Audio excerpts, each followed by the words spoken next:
Hello बच्चों, का हालचाल। तो कैसे हैं आप सब। उम्मीद करता हूँ बहुत अच्छे होंगे। आज हम जो बात करने वाले हैं क्लास 10th चैप्टर नंबर 4 है। इसमें हमने पार्ट 1 बनाया है जिसमें हम कार्बन और उससे संबंधित जितने अप्रूफ होते हैं और उसको हम कैसे प्राप्त करते हैं उसको हमने डिस्कस किया था। आज से जो टॉपिक स्टार्ट करने वाले हैं एक ऑर्गेनिक टॉपिक है और यहाँ से किसी कार्बन से बनने वाले यौगिक का नाम सीखने वाले हैं कि किसी यौगिक का नाम कैसे लिखा जाता है, क्योंकि इसका जो बेसिक होता है जिससे मान वर्ड बनाते हैं, सेंटेंस बनाते हैं, उसका बेसिक क्या होता है अल्फ़ाबेट। एक नंबर बनाते हैं उसका बेसिक क्या होता है मैथ का डिजिट। उसी प्रकार से जब हम किसी यौगिक का नाम लिखते हैं ऑर्गेनिक केमिस्ट्री में तो उसका बेसिक क्या होता है, उसके बेसिक होता है जैसे हाइड्रोकार्बन पढ़ना है और उसका नाम कैसे लिखते हैं उसका बेसिक होता है। जैसे 1 कार्बन होता है उसको क्या कहते हैं, ठीक है। 2 कार्बन है उसका क्या नाम होता है, ठीक है। तो ये समझने वाले हैं। सबसे पहले समझते हैं हाइड्रोकार्बन। क्या समझते हैं हाइड्रोकार्बन, ये होता क्या है हाइड्रोकार्बन।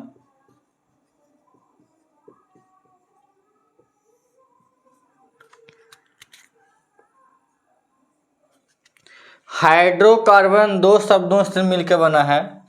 हाइड्रोकार्बन H और C, H4 हाइड्रोजन और C4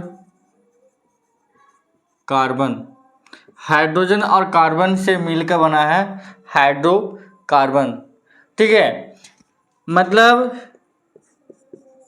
एक ऐसा यौगिक जो H तथा C से मिलकर बना है, ठीक है। एक ऐसा यौगिक होगा जो H4 हाइड्रोजन और C4 कार्बन ये दोनों के मिलने से बना होता है, उसे क्या कहते हैं हाइड्रोकार्बन कहते हैं। एग्जाम्पल समझते हैं जैसे CH4, इसका नाम है मीथेन। क्या नाम है मीथेन, ठीक है। C2H2, C2H4। इस प्रकार से जो यौगिक बनते हैं जो हाइड्रोजन और कार्बन के दोनों के मिलने से बनता है उसे क्या कहते हैं, उसे कहते हैं हाइड्रोकार्बन कहते हैं। क्या कहते हैं हाइड्रोकार्बन। अब हाइड्रोकार्बन के प्रकार कितने होते हैं वो समझेंगे, ठीक है। अब हमारे पास क्या है हाइड्रोकार्बन के प्रकार है। तो हाइड्रोकार्बन के 2 प्रकार होते हैं, संतृप्त हाइड्रोकार्बन और असंतृप्त हाइड्रोकार्बन, ठीक है। संतृप्त और असंतृप्त हाइड्रोकार्बन, इसमें क्या होता है कि कार्बन कार्बन के बीच एकल आयन C और C के बीच में सिंगल बॉन्ड होता है। क्या होता है सिंगल बॉन्ड होता है, एक आवन होता है। इसमें क्या होता है एल्केन ग्रुप का जो समूह होता है, ठीक है, जो यौगिक बनता है एल्केन ग्रुप का, वो ग्रुप का जो यौगिक होता है वो संतृप्त हाइड्रोकार्बन में आता है। इसका जो सामान्य सूत्र होता है, ठीक है, ये VVI है, ठीक है, एग्जाम में आता है। और ये भी जो अंतर है ये भी आता है, ठीक है। इसमें जो N का मतलब क्या होगा, N का माने हो गया कार्बन की संख्या, है ना। N का माने कार्बन की संख्या, माने N बराबर क्या हो सकता है, N बराबर 1 2 3 4 5 ऐसे बढ़ सकता है, ठीक है। जैसे एग्जाम्पल में CH4 C2H6 C3H8, ठीक है। इस प्रकार से हम इसमें यौगिक बना सकते हैं इस फार्मूला में, ठीक है, N का मान पुट करके। तब जो बनेगा वो एल्केन होगा। और असंतृप्त में क्या होगा, इसमें जो कार्बन कार्बन के बीच में होगा द्विआवन में डबल बॉन्ड और त्रिआवन में, ठीक है, क्या होगा ट्रिपल बॉन्ड होता है, ठीक है। जैसे एल्कीन हो गया और एल्काइन, एल्कीन में CC डबल बॉन्ड और एल्काइन में CC ट्रिपल बॉन्ड होता है, ठीक है। जैसे इसमें N का मान 1 नहीं रखना, क्योंकि एक अगर कार्बन रहेगा तो डबल बॉन्ड और ट्रिपल बॉन्ड बनेगा नहीं बनेगा। तो कम से कम 2 कार्बन रहना चाहिए, इसलिए N का मान ≠ 1 होना चाहिए। N का मान कहाँ से होगा, N का मान 2 से 2 3 4 5। ठीक है, एल्किन का समान सूत्र CnH2n और एल्काइन का CnH2n-2, जैसे C2H4 C2H2 C2H2। ठीक है, और यहाँ पे ETC और भी हैश यौगिक बन सकते हैं। ठीक है, तो ये बेसिक फंडा था। ठीक है, हाइड्रोकार्बन, ठीक है, क्या होता है और हाइड्रोकार्बन के जो यौगिक में जो प्रकार होता है वो कैसे होता है। तो संतृप्त माने कार्बन कार्बन के बीच में सिंगल बॉन्ड होना चाहिए और असंतृप्त में कार्बन कार्बन के बीच में डबल और ट्रिपल बॉन्ड होना चाहिए। ठीक है, यदि डबल बॉन्ड और ट्रिपल बॉन्ड है तो असंतृप्त हाइड्रोकार्बन होगा और कार्बन कार्बन के बीच में सिंगल बॉन्ड है तो संतृप्त हाइड्रोकार्बन होगा।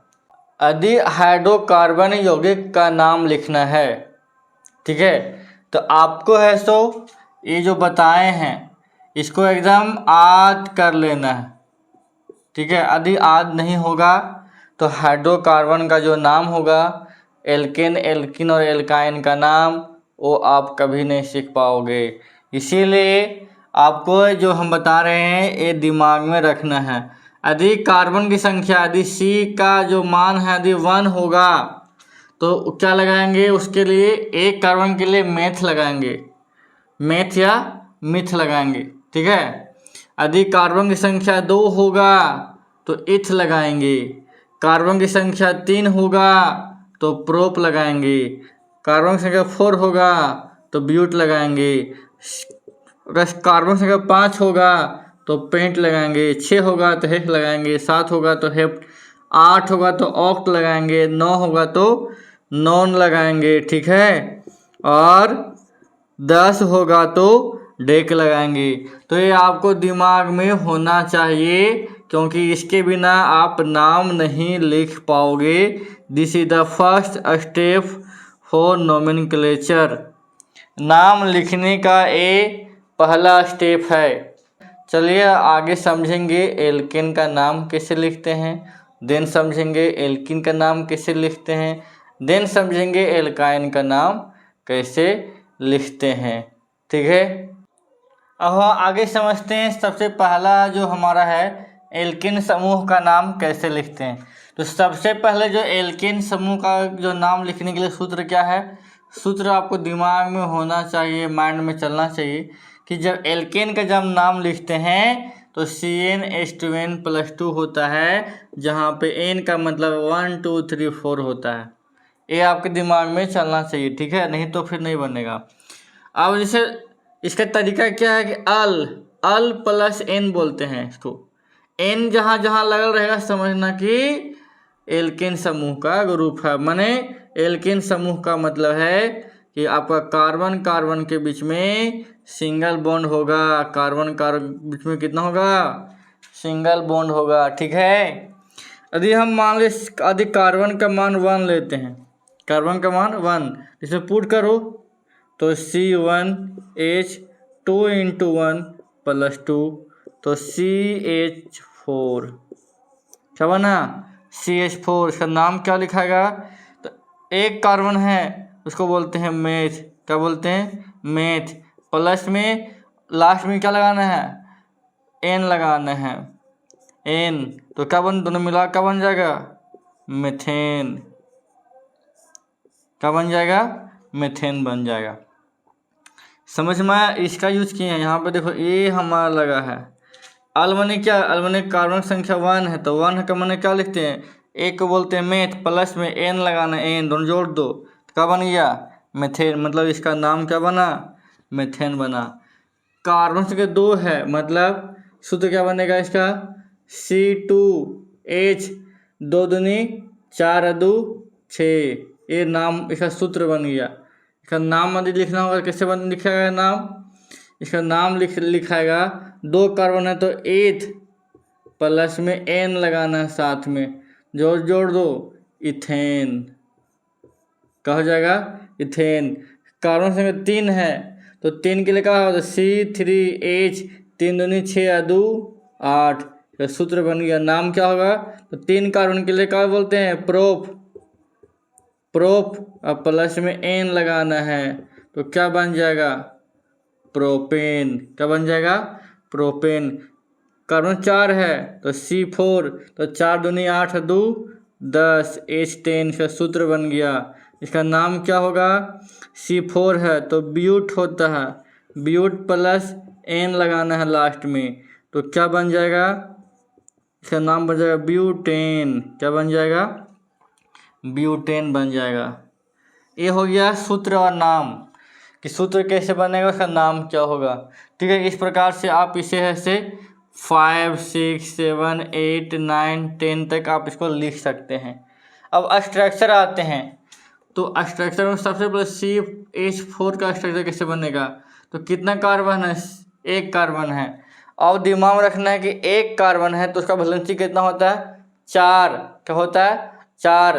तो वह 4 अलग अलग हाइड्रोजन को रखेगा, तो 1 2 3 4, तो H यहाँ लग जाएगा, H लगेगा, H लगेगा, H लगेगा। एक जो कार्बन है वो 4, उसका वैलेंसी 4 होता है, मतलब वो 4 बॉन्ड बनाएगा साथ में। ठीक है, दूसरा देखो, तो C2H6 है, C2H6 है, तो कितने कार्बन है? कितने कार्बन है? 2 कार्बन, तो 2 कार्बन लिख ली। कितना हाइड्रोजन है? 6 है। तो एक जो हमारा जो कार्बन है वो 4 बॉन्ड बनाता है, तो 4 बॉन्ड बनाएगा, 1 bond 2 bond 3 bond 4 bond, 1 bond, ये दोनों कॉमन है दोनों के लिए, 1 बॉन्ड 2 बॉन्ड 3 बॉन्ड 4 बॉन्ड। यहाँ जहाँ बॉन्ड है वहाँ H लगा दो, इस प्रकार से। तो सब सिंगल बॉन्ड है कि नहीं? तीसरा, कितना कार्बन है? 3 कार्बन है, 1 2 3 कार्बन हो गया। एक कार्बन 4 बॉन्ड बनाता है, 1 2 3 4 1 2। ये जो कार्बन है इसके आगे पीछे बॉन्ड है, मतलब इसके साथ एक बॉन्ड यहाँ, एक बॉन्ड यहाँ, 2 बॉन्ड 3 4, और 1 2 3 एक यहाँ पे बॉन्ड 4, मतलब जो बॉन्ड बनाएगा वो 4 बॉन्ड होगा। ठीक है, और उतना हाइड्रोजन से यहाँ पे 8 हाइड्रोजन है तो उसको एडजस्ट करना है, 1 2 3 4 5 6 7 8 हाइड्रोजन हो गया और 3 कार्बन, तो प्रत्येक कार्बन 4 बॉन्ड बनाएगा। देखिए इस कार्बन पर 4 बॉन्ड है, 1 2 3 4, इस कार्बन के पास 1 2 3 4, इसके पास 1 2 3 4, और 8 हाइड्रोजन, 3 3 6 2 8। तो इस प्रकार से हम क्या करेंगे? नाम लिखेंगे और सूत्र लिखेंगे। किसकी सहायता से? इस सूत्र की सहायता से, क्योंकि इसके बिना आप ऐसे नाम नहीं लिख पाओगे। उसके लिए आपको पता होना चाहिए बेसिक ज्ञान। ठीक है, तो आज इतना ही छोड़ते हैं। अगले वीडियो में हम एल्किन एल्काइन के बारे में समझेंगे और उसके आगे। ठीक है, तो फिर मिलेंगे नए वीडियो में, तब तक के लिए धन्यवाद। जय हिंद।